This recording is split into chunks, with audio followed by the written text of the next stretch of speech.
मन्दिरतिर हो। यदि घन्टीको काम मन्दिरतिर हो भनेपछि सूर्यको काम आसमानतिर हो। एलन मार्क्सलाई भनेर आफ्नो कार्यकर्ता लिएर आफ्नो परिवार लिएर छिटो माथितिर गइजाउँ है बा। म यति भन्न चाहन्छु, यो भन्दै गर्दा फेरि मलाई घन्टीको छोरे भन्नु होला, तर यो झाँक्री यस्तो झाँक्री हो कि सत्यलाई सत्य बोल्छ, तथ्यलाई तथ्य भन्छ।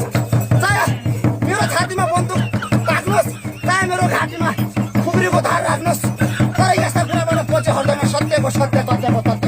दुधलाई दुध, पानीको पानीलाई। म तिमीहरूको जस्तो कार्यकर्ता होइन कि तिमीहरूले आलुलाई प्याज भन्दाखेरि पनि ताली बजाइदिन्छ, प्याजलाई आलु भन्दाखेरि पनि ताली बजाइदिन्छ।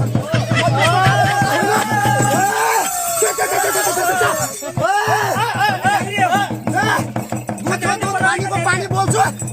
यदि घन्टीको काम मन्दिरतिर हो भनेपछि केपी ओलीको सूर्यको काम पनि आकाशतिर हो, छिटो गयो हुन्छ। नेपालमा बस्ने अधिकार छैन होइन भनेपछि नेपाल लोकतान्त्रिक गणतान्त्रिक देश हो।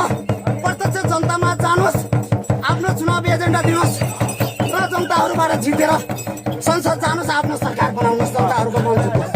यो घन्टीलाई फलानु हो फलानु हो, रासपालाई यस्तो हो उस्तो हो, बालनशाहलाई यस्तो हो उस्तो हो, विदेशीको एजेन्ट हो भनेर खोज्ने काम नगर्नुहोस्। तपाईँ किडनी फेरेर बाँच्नु भएको, त्यही भएर तपाईँ बोल्न जान्नुहुन्न जस्तो लाग्छ मलाई। तर हामीले किडनी फेरेका छैनौँ, त्यही भएर हामीलाई सत्य के हो तथ्य के हो राम्ररी थाहा छ। केपी ओली बा आजको लागु तपाईँलाई नै भयो मेरो लागि।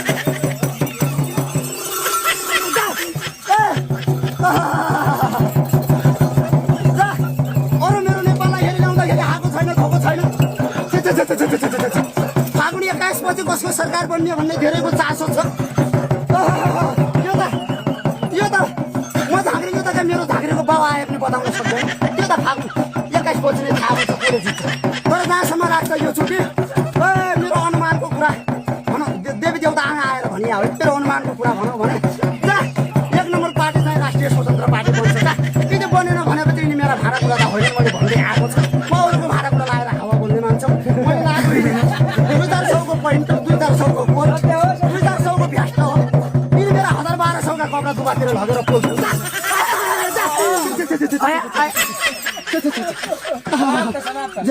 ज्यान बोटीको कति